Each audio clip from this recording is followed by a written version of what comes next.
guys, welcome to my channel. Please don't forget to subscribe and share. And also, please don't forget to like. It would truly help our channel. Happy reading! Hi everyone, so this is chapter 39 of My Wife, titled Scheming Zhao. Let's start reading. Alright, so it's a fine day. Morning? Whole.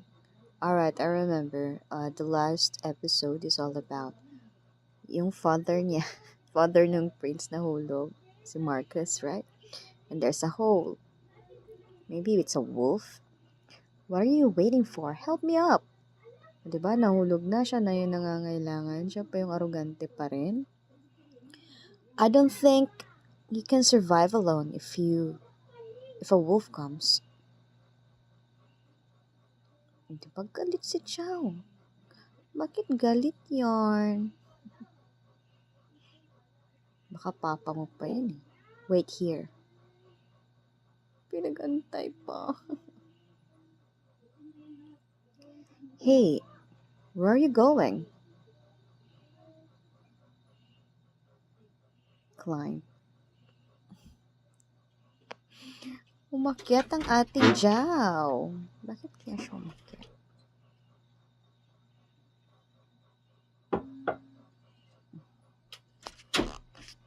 Rustling. Oh. Hindi makakalapit yung wolf. Kasi takot din siya. Diba?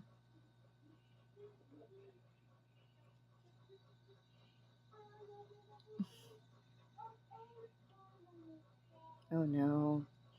I can't get out now. And the girl ran away. Alone.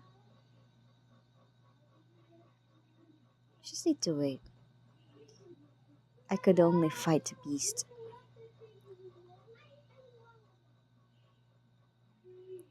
Uh-oh. This one is scary, huh? Oh.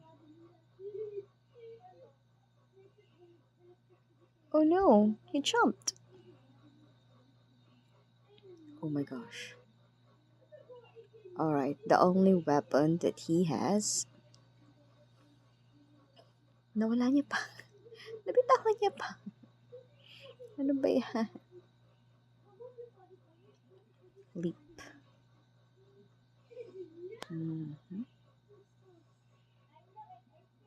Wheeze. Oh no.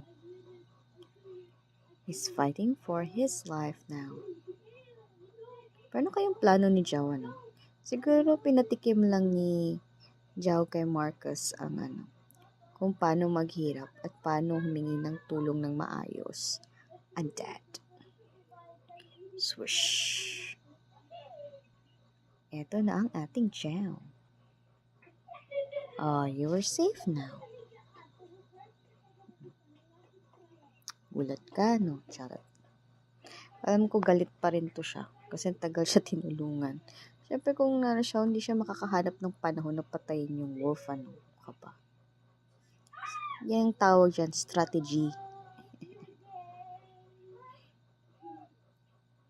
Did she really slash the wolf? Yes, she did. Just in front of you. She looks so calm. Well, she's a doctor. If I couldn't kill one wolf,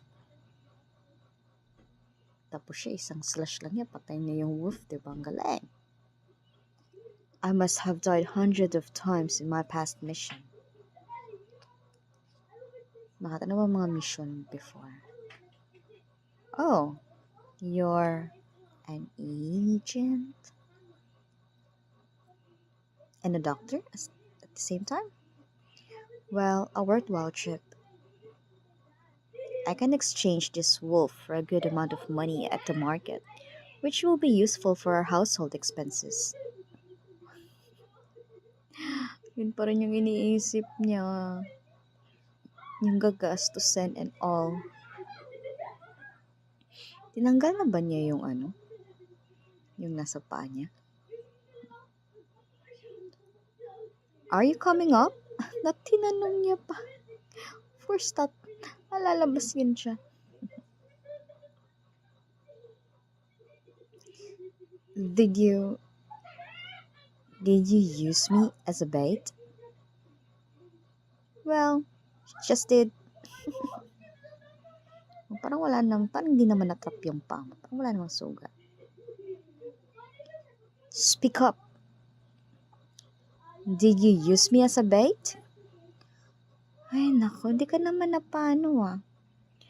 You would be caught anyway, and it's easier for me to kill it in the trap. Talino. It would have beaten you on the flat ground. So you did use me as a bait. Oo nga, you vicious wild girl. I'm not a wild girl. I have parents. Really? Where's your father? Do you want to talk to him or what? Yeah, tell me where he is. In hell.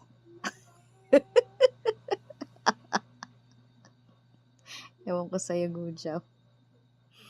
Puro kakalokohan. So you're gonna leave me here? Who are you to me? And why can't I leave you here? Nga naman. Sino ka ba?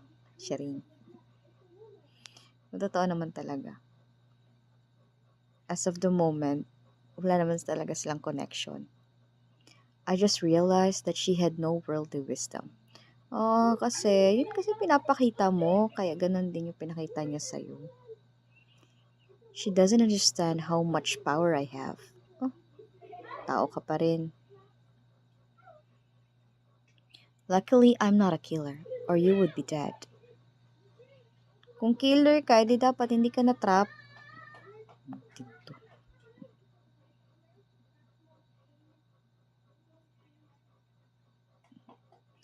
Yeah, luckily.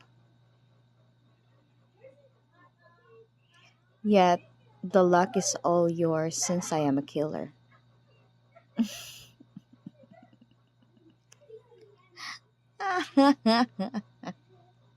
Back to you.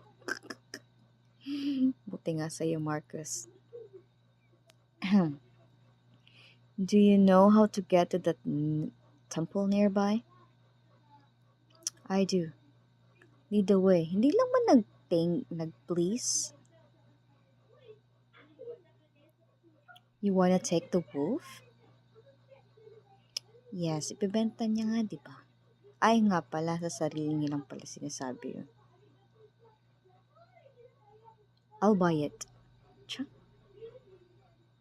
Paas if na babilhin pero bigyan niya pa po yun. What are you going to do with it? Throw it away.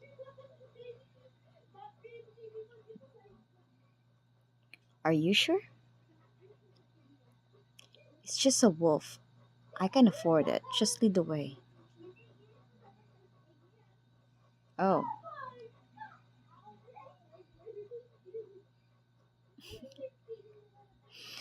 I've thrown it away, but I pick it up. Don't ask me for it.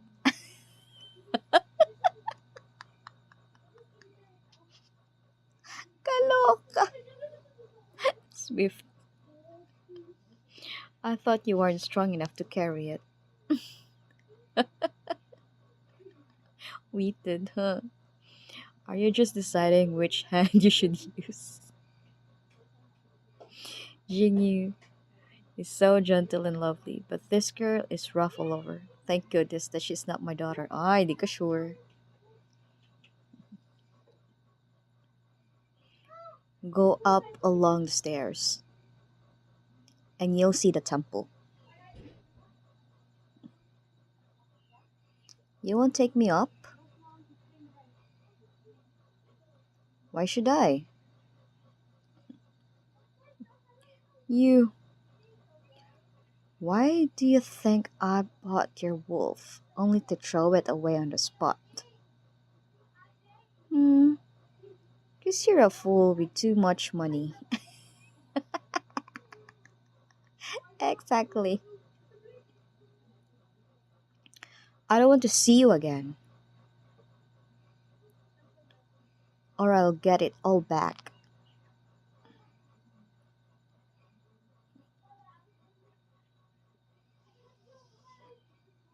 Ito naman, napakastrikto naman ni Sir Marcus. Oh, the Marquis of Dingan. Hingal na hingal. I apologize for not welcoming you properly. Did he walk here on his own? It's okay. I came here today to ask you about something. Please. My wife gave birth in the temple, and I want to ask if any other woman gave birth here that night.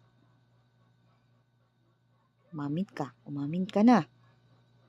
Umamin ka na. Why do you ask that?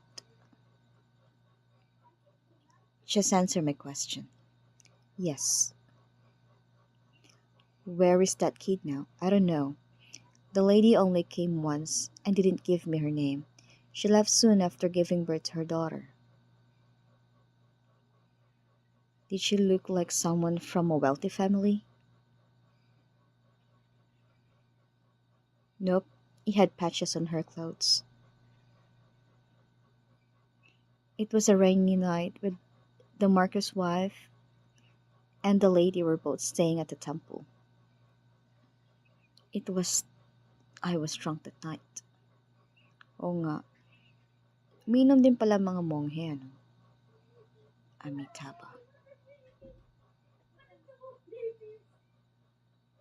Ngayon, isip-isip na. Crick.